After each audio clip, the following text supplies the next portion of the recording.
Namaskar and welcome everyone. I have a message for you to soak into it, a very powerful, infinite potential of this universe, the nature, the unified field, if you would like to call.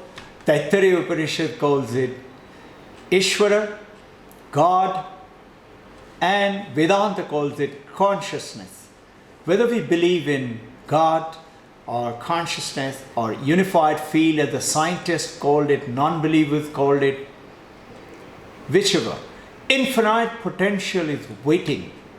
And the message is that all that power that we are seeking from going outwards, learning, building skills, developing degrees and doctorates and specializations and skill level to attain certain status, to get a good job and good earning money and good business and making crores of rupees or billions of dollars from other countries or in our country or both put together, is out there to bring it to us. Whereas the message is that all that wealth that you find out there is nothing compared to the wealth that you have within you.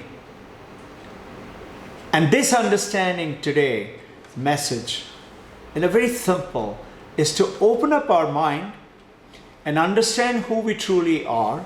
We, this human clans, we call ourselves, let's say, us in India, or the humanity, human excellence people of the world. Let's say human excellence, or let's say Indian, Bharatiya. Bha is Brahma Jyoti, and that power, Brahma Jyoti, is you and me. But we have unfortunately forgotten. What has happened to us today is we've given ourselves right from childhood to know that this is the body, which is me, which is growing, younger to little older and then teenager and then older and youth and then adult youth and goes on to old age and grow on. It's the body. Mind is changing, knowledge is changing. But this changing scenario of the body is not affecting who we truly are inside. Now, as per the message goes in, is India is Punya Bhumi. You know, this is Houston Smith, one of the world's top religious authority, Dr. Houston Smith. He's quoted in Bhagavad Gita, God talks with Arjuna. Power of India. He's talking about power of India. He's an American.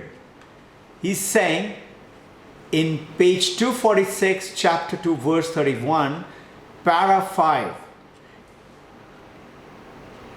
Houston Smith recalls, I'm quoting him, that Arnold Toynbee, a famous British historian, predicted that in the 21st century, India the conquered would conquer her conquerors. What will make India conquer? Now look at India.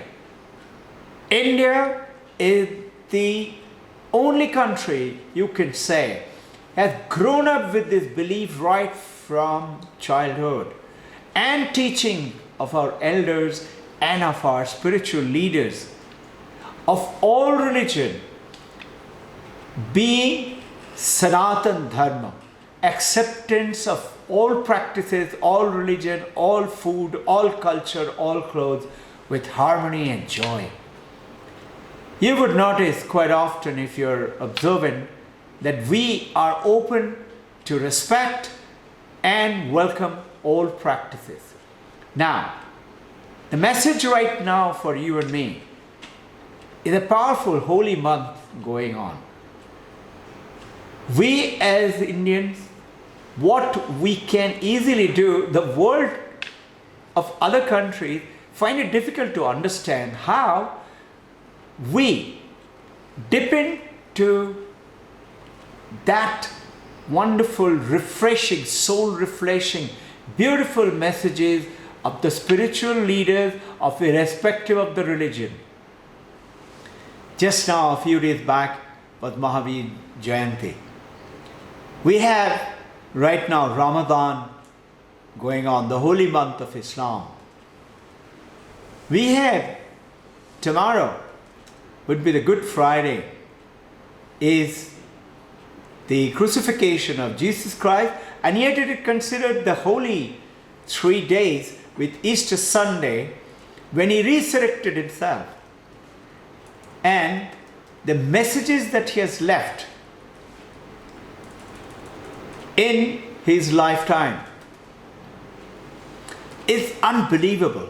The messages that Muhammad has left, or Mahavir Jain has left, or Guru Nanak, Guru Gobind Singh, Ramana Maharshi, Rishi Vyasa, Patanjali has left is enormous for us to pick up that wealth and enrich ourselves. So that is the wealth which is within us. What it does is the moment we follow those principles, very simple principle. Mundaka Upanishad says what? Satyameva Jayate. Truth alone will win. Right now in this holy time, hold on to this one truth alone if you wish to. One truth alone. Even in a joke, don't tell lies.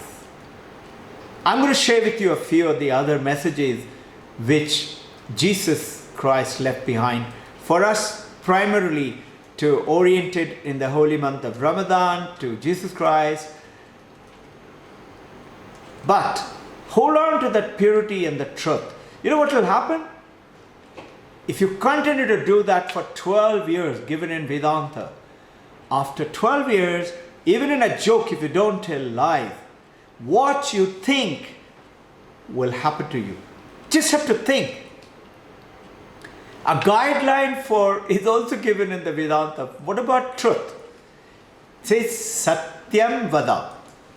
Tell the truth. But it goes on to very intelligently, smartly, Vedanta style says Priyam Vada.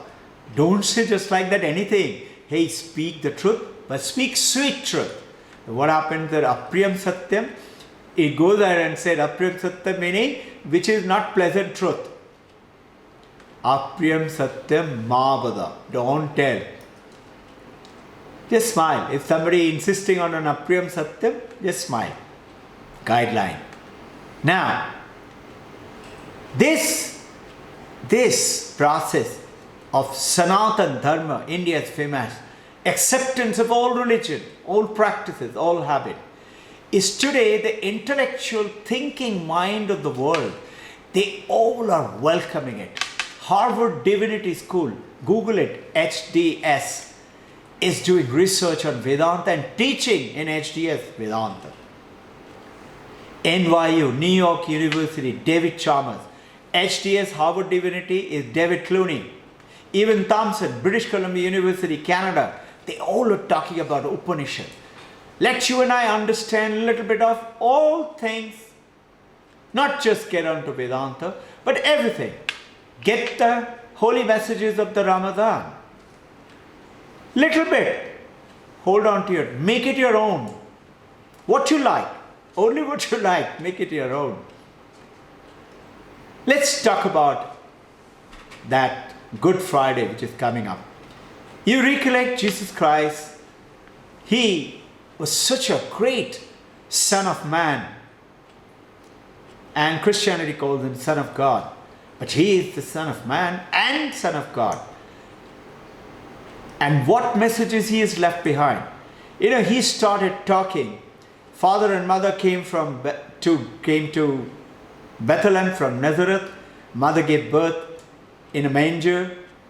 And Jesus Christ grew up. You know, at the age of 12, they were going to a party, a feast, after a visit to a temple. And from the temple, they went to the party for about a day. And mother and father, they suddenly found Jesus Christ then 12 years of age. Not found. They said, not found? Where is he? And they couldn't find him. Eventually, after 3 days of search, they found him. He was still there in the temple and talking to the elders, priests about. And when mother said, do you know how much we are worried? And son, Jesus said, why are you worried? Do not you know that I am doing my Heavenly Father's job? Already totally orientated. You know, Jesus Christ started talking to people and they liked hearing him so much. In that time of the Roman emperors came to know there is this Jewish priest, and thousands and came from all over, including from Jordan to Nazareth to Judea, everywhere they were frolicking and listening to him. And he was talking en masse. But for the selected few, he took them right up to the mount called the Sermon of the Mount, where he chose selected few things and not just spoke, gave intense message. This is given in book of Matthew. These messages which I am going to talk to you about. He spoke to them, spoke his heart out, similar to Sri Ramakrishna used to do it. Ramana Maharshi used to do it. Ramakrishna would in Dakshineshwar temple close the door with his closest senior disciple, 9, 10 of them, and he will talk to them and transmit energy. This is the process which Jesus Christ also spoke. I'm going to cover with you a few of those messages. His first sermon called Beatitude. Beatitude is the blessings of a very senior enlightened Son of God, Son of Man, an enlightened Master, in which he is talking about the first sermon is blessed are those poor in spirit. Poor in spirit, poor. For there is the kingdom of heaven. How can the poor in spirit have kingdom of heaven? So this is where a beautiful statement from Vedanta is talking about Amanityam. And notice the comparison. This is the jewel that we need to pick up from this great religion, whether Islam or Christianity or Buddhism. Amanityam is with something for me to learn. And Adamnityam is showing off religion. Some people just show off religion. To give you an example, there is a very famous story. It is called Prabodhya Chandogya. Prabodhya Chandogya, in the 12th century, it used to be a spiritual drama. One man showing off religion all the time. This is that called Adam Nityam. He would throw Ganges water in everywhere, wherever he would do. So it said that Brahma himself called him and he said, I don't think you have any place here. You come and you come here, attend our session of the gods. So this Brahman was called up to heaven, and he goes around, he's searching for place to sit, and wherever he's supposed to sit, he was throwing Ganga Pani. So Brahma said, okay, son, you come and sit on my lap. Brahma is telling him, come and sit on my lap. Brahma, the creator of the universe, as per Brahma Puran. And they show off religion, Pandit, he comes and throws Ganga Pani in Brahma's lap. That was the natak. This is the natak which is called Prabodhya Chandogya. So from the very beginning of the spiritual life, this comes a time when we need to realize we are humble, we are poor in the sense, forget the egotistic thing of I know everything. And the moment you do not think of ourselves as egotistic, we tend to pot the other person's ego, not our own ego. Second message of the Vedanta, which Holy Mother Sharada used to say frequently, don't find fault in other people. Do not find fault. When you do this, you are poor in spirit. The kingdom of heaven is with you. You will live with blissful happiness of the kingdom of heaven. Jesus Christ, first beatitude. Second beatitude, he is saying, Blessed are that who mourn, for they shall be comforted. Mourn, like we cry. Ramakrishna Paramahansa Vivekananda Guru used to say, we cry for our children, we cry for money, we go for law cases, we cry for our property and relationship. Who is crying for the supreme nature, God, the supreme consciousness? So, if in this life I do not get your vision, think for it in mind. You, maybe God, maybe the supreme consciousness, maybe that light. Let me be haunted with the feeling that the thought I have not seen, I have not realized as yet. I have things to do.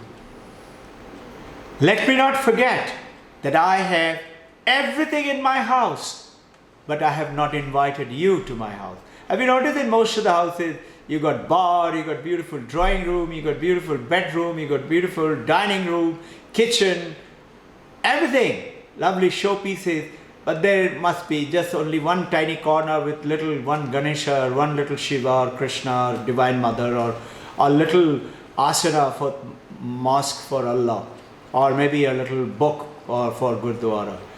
Are we really knowing that this actually the house is not mine? It's the supreme house. We are the Amazon.com delivery boy. We are just delivering the message. So, down the route, I am traveling. But while traveling, I stop over and just to play with this money and fun and sensual pleasures. Or other words, as per Vedanta, as per this message of Jesus Christ, we sit down on the dirt floor and playing with dirt. Let me not forget that the road travels ahead to my home, for which I have started. It's the abode of the supreme consciousness, supreme God realization. You know, this ego, I know everything. One guy comes to a Zen teacher to wanting to learn about Zen meditation. Teacher started teaching. He said, I have heard that. You don't have to teach me this. Just tell me how to do meditation. Then teacher tries to teach something else. He said, I have heard about that too. Then teacher says, He started to say, let's have a tea ceremony. And then teacher pours tea, and this gentleman, foreigner gentleman, his cup starts to overflow. And he said, Sir, what are you doing? It's overflowing. And the Zen teacher said, precisely, unless your cup is empty, how will you learn from me? So you and I have to empty our cup, get the teaching, the jewels of the all religion practices in India, Sanatana Dharma, and just watch what a beautiful way we would travel up. Today, this conceit of learning, it does not mean that you and I have to be a fool and just believe in whatever. No, listen, Sravanam, ask questions, study, and reflect on the questions. Mananam and Nididhyasanam. Nididhyasanam means sit still, think about it, or call meditation, and make it your own. Instead of conceit of learning, I think I know everything. This disease, why do I not a guru? Or if I have to find a guru, guru must be the greatest the guru, because I'll be the best disciple for the guru. We are not talking about it, but we silently think so. Also, my mind is the best mind. And notice what we are doing. We have a body, we have a mind. And we are trying to please this from childhood for getting things for this body and the mind, and make this body and the mind happy. And that is the journey. Are we happy? No. Even the billionaires are not happy, except for those billionaires who have chosen to give away their billionaire. So,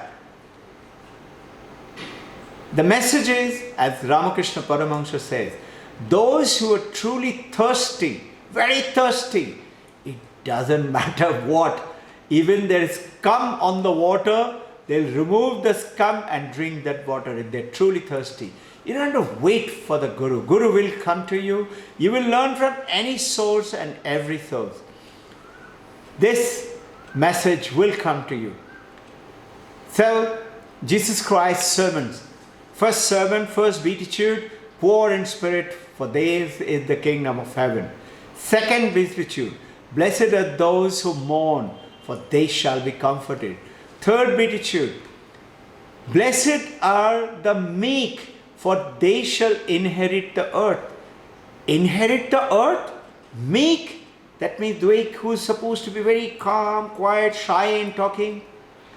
He says, yes, because they're the ones who are truly humble. And the earth will come to them. Because not being meek, it is not being conceited. Fourth, blessed are those who hunger and thirst for righteousness, for they shall be filled.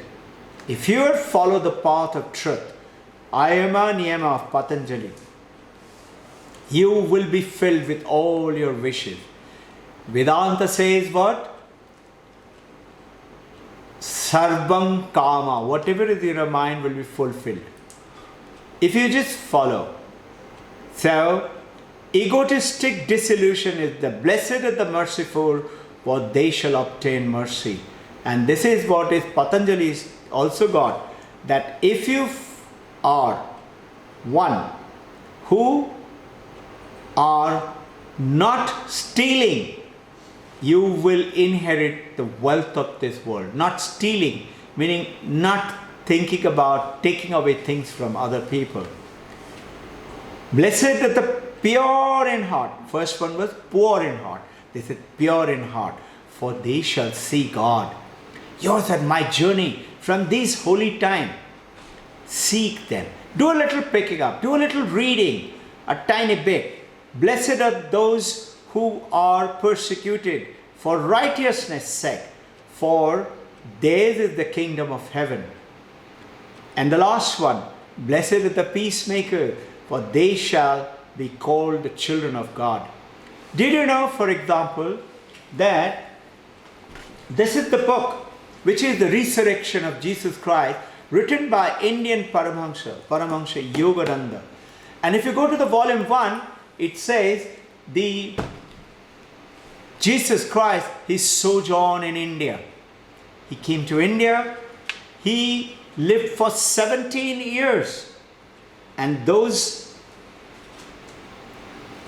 these are the books. Jesus Christ, 17 years lived in India. Last teachings of Jesus from ancient India's Upanishads and Vedanta. When Jesus lived in India, notice how many, and these are all foreigners. This is a Spanish book in Spanish language, and this is by Kaiser. Jesus lived in India, and this is Houston Christian, German. Jesus lived in Kashmir, just 1.5 kilometers from Jama Masjid.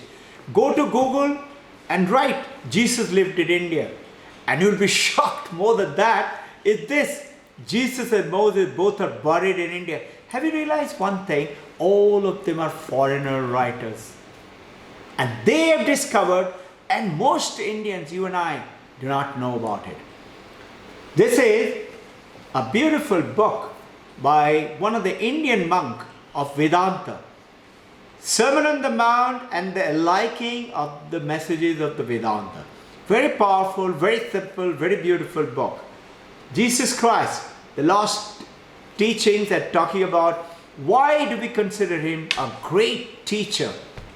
So there are great teachers. There is Buddha, there is Jesus Christ, and there is Shankaracharya, and great Paramahamsas, great Vivekananda. You know what Vivekananda discovers in the teachings from talks from Colombo to Almora? He declares in page 3 and page 4 that India is Punya Bhumi, the holy land. And Bhagavad Gita, it is expressed by Houston Smith. And today if you go to Wikipedia, read India's economy, and if you read in YouTube, shift is happening by Bill and Melinda Gates, that Indian 33, 34-year-old men and women in 2024 to 28 will lead the world economy. Hey, with my very special namaste and pranam to you, you and I, men of the world, men of the learning, with that beatitude of the Jesus Christ, with the holy Ramadan time, and Sthapakaya Dharmasya Sarva Dharma Samarpana.